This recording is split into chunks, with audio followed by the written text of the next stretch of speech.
Prejudice, Discrimination and Inequality, Chapter 24. Explanation Part 4th. Creating stereotypes. Stereotypes means होता है रूढ़वादिता।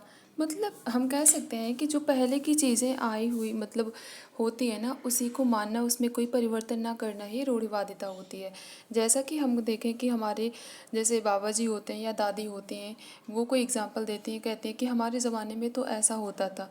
तो वो चाहती है कि आगे का भी जो नेक्स्ट जनरेशन है ना, उनके बेटी बेटे और जो पोते हैं, ठीक है, वो भी ऐसा ही करते रहे जैसे उन्होंने किया था, वैसा ही मतलब जैसे कि दादी ने किया था, और वैसे ही उनके बच्चे और उनके बच्चों के बच्चे भी करें। यही सारी चीज़ें जो होती हैं, मतलब कोई परिवर्तन ना हो, तो ये होती है रूढ़िवादिता।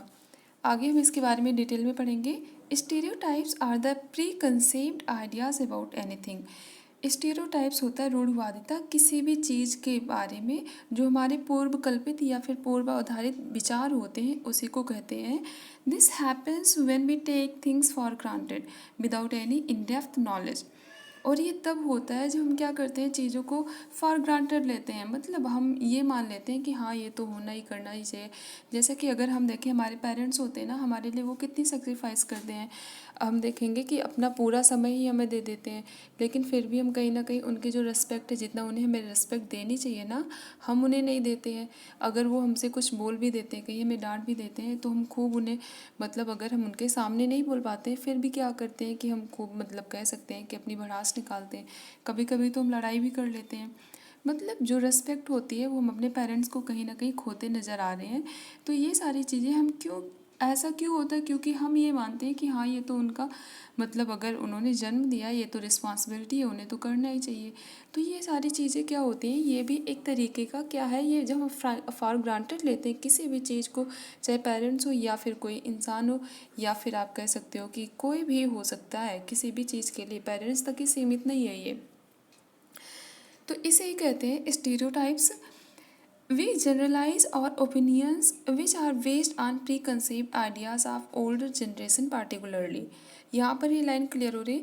वी जनरलाइज और ओपिनियंस, हमारे जो विचार हैं, इसे हम जनरलाइज करेंगे, which are based on pre conceived ideas of older generation particularly. विशेष तौर पर जो हमारी ओल्डर जनरेशन है, मतलब हम कह सकते हैं कि जो हमारे बीते हुए जो जनरेशन है, या फिर हम कहेंगे जो हमारी दादी होती हैं, बाबा जी होते हैं, उनकी जनरेशन थी, उसके बाद में हमारे पापा, हमारे पेरेंट्स की जनरेशन होगी, फिर हमारी होगी। तो ये सारी उनके जो हमारी मतलब ओल्ड जनरेशन होती है ना, ओल्डर जनरेशन, उनके जो थॉट्स थे, उनके जो विचार थे, काम करने के तरीके थे, तौर तरीके थे, उन सबको मिलाकर ही ये जो है, ये जो ओल्डर जनरेशन है ना, इसी को लेकर ये स्टीरियोटाइप्स वर्ड जो है ये यूज में आया है। आगे हम देखेंगे कि इफ़ेक्ट क्या होता है। Effects of stereotypes. Stereotypes do not give respect to the person, community और रेस। स्टीरियोटाइप्स जो होता है, रूढ़िवादिता ना, ये इंसान को या फिर समुदाय या फिर जाति को रिस्पेक्ट नहीं देती है।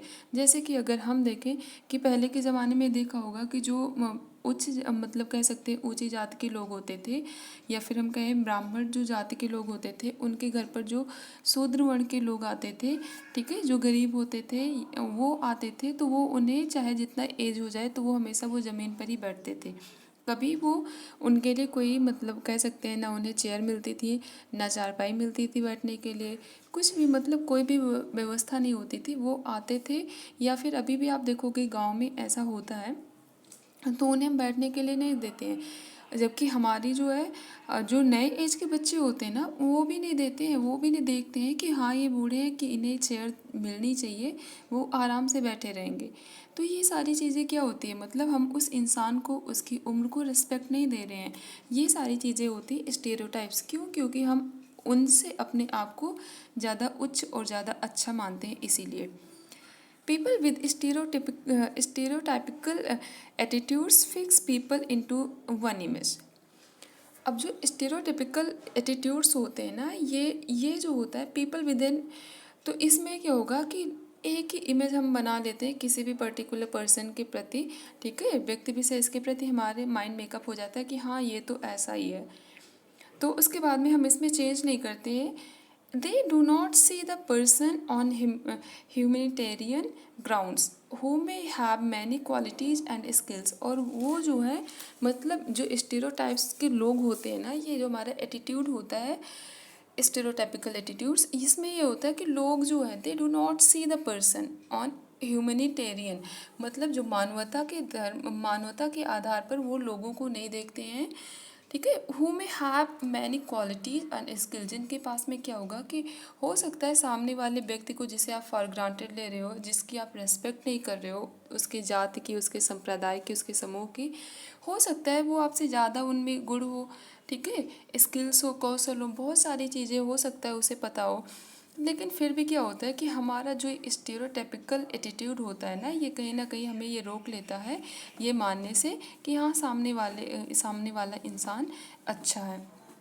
नेक्स्ट है द कंसर्न इंडिविजुअल कम्युनिटी और race feels insecure and humiliated which in turn generates disregard and hatred.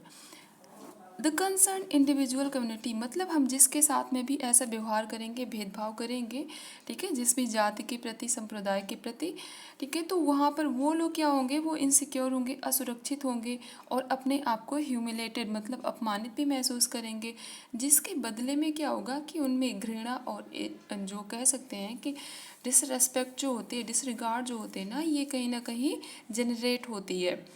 This leads to the under growth of personality and sometimes violence. और ये जो होगा कि कभी कभी ये जो मतलब ये जो डिसरिगार्ड हैट्रेड है ना, ये कभी कभी भयंकर रूप ले लेती है और हिंसा भी बन जाती है। आगे होगा prejudice and discrimination a social evil. Prejudice जो है और प्रेजुडिस डिस्क्रिमिनेशन एक सामाजिक बुराई के रूप में इन्हें देखेंगे। Our social structure is very much affected by the practices of prejudice and discrimination. हमारा जो सोशल स्ट्रक्चर है, सामाजिक संरचना, ये बहुत ज़्यादा प्रभावित है इससे, practices of prejudice and discrimination, मतलब ये जो भेदभाव है, ठीक है, और ये पक्षपात होता है ना, इन सब से बहुत ज़्यादा प्रभावित है। कभी कभी तो हमें पता भी नहीं पड़ता, आप लोगों को पता होगा कि हमें ये पता ही नहीं पड़ता कि हाँ हमारे साथ में डिस्क्रिमिनेशन हो रहा है कि नहीं होता है। बेसिकली अगर हम अपने घरों में देखें कि हमारी जो माँ होती हैं, ठीक है, हमारी माँ, उन्हें देखेंगे कि अगर उनके मान लो किसी के बेटे और बेटियाँ दोनों हैं, तो इनमें क्या होगा कि जो बेटे होते हैं उन्हें अच्छी अच्छी चीज़ें, मतलब हम कह सकते हैं कि अगर मान लो कोई चीज़ थोड़ी सी है या फिर फ्रूट्स मान लो, घी मान लो कि थोड़ी सी है, तो वो क्या करेंगे, अपनी बेटी के बजाय बेटे को देना ज़्यादा प्रेफर करेंगी। मतलब अगर उनका बेटा नहीं खाएगा तो बेटी को दे देंगी, वो खुद भी नहीं खाएंगी, लेकिन सबसे पहले खुद से ज़्यादा महत्व तो अपने बेटे को देंगी।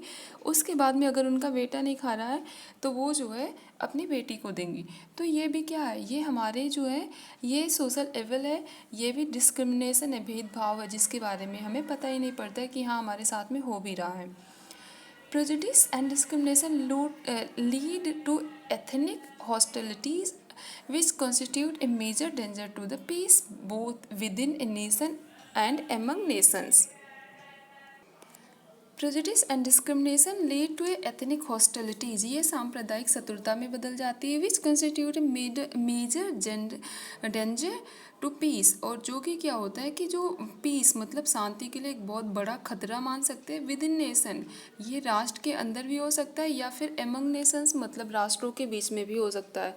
मतलब ये पर्टिकुलर एक देश में भी ये हिंसा, ये जो है एथनिक हॉस्टिलिटीज़ है ना, ये वायलेंस का रूप ले सकती है, या फिर ये एमंग द नेशंस हो सकता है या विद इन ए नेशन, मतलब एक राष्ट्र में या फिर राष्ट्रों के बीच में भी हो सकता है। Prejudice and discrimination lead to disunity which results in weakening the society through strife and war। और प्रिजुडिस और डिस्क्रिमिनेशन जो है, ये पक्षपात और जो भेदभाव होता है ना, ये डिसयूनिटी लाता है। डिसयूनिटी मतलब कह सकते हैं कि हम ये मानते हैं कि एकता में शक्ति होती है, लेकिन जब लोग एक होकर रहेंगे नहीं, मिलजुल कर रहेंगे नहीं, तो कहीं ना कहीं कमजोरी तो ये ना हो जाएगी। ठीक है, तो हमारा राष्ट्र होगा, हमारा समाज जो होगा ना, ये हमारा राष्ट्र जो है वो कमज़ोर हो जाएगा, हमारा समाज कमज़ोर हो जाएगा। और इसमें जो है ये प्रेजुडिस एंड डिस्क्रिमिनेशन से क्या हो सकता है, स्ट्राइक भी हो सकती है और वार भी हो सकता है। Prejudice and discrimination lead to racial arrogance, feeling the superiority among whites and among whites and against the blacks.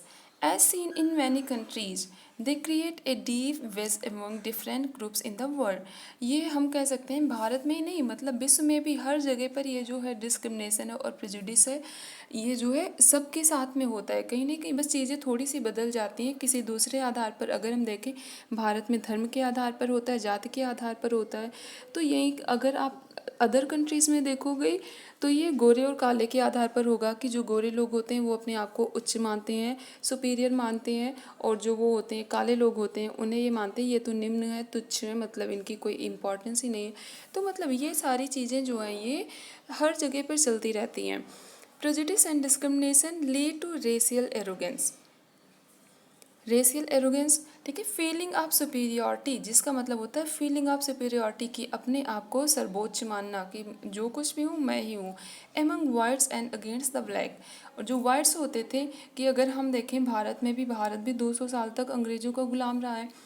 तो इसमें भी जो अंग्रेज़ थे वो क्या थे, अपने आप को बहुत सुपीरियर मानते थे अपने आप को। आपने देखा होगा कि हिस्ट्री आप पढ़ते हो, हिस्ट्री में भी बहुत सारे, या फिर आगे जाकर आप पढ़ोगे तो उसमें आपको एक वर्ड मिलेगा, Lord William Bentinck, Lord Canning.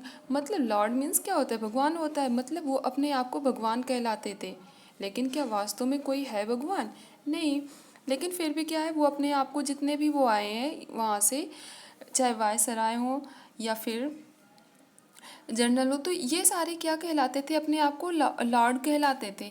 तो ये भी क्या था, ये सुपीरियरिटी दिखाते थे among whites and against the black as seen in many countries. ये बहुत सारी कंट्रीज़ में देखा जाता है कि जो गोरे लोग होते हैं वो अपने आप को सुपीरियर मानते हैं। They create a deep wedge among different groups in the world, और ये बहुत बड़ी खाई सी कह सकते हैं कि वो बना देते हैं। मतलब कह सकते हैं कि जो वो होता है कि आप मिलजुल कर रहोगे तो कहीं भी आपको ये नहीं लगेगा कि हाँ हम किसी से कम है, मतलब सब बराबर फील करेंगे, सम्मानित महसूस करेंगे।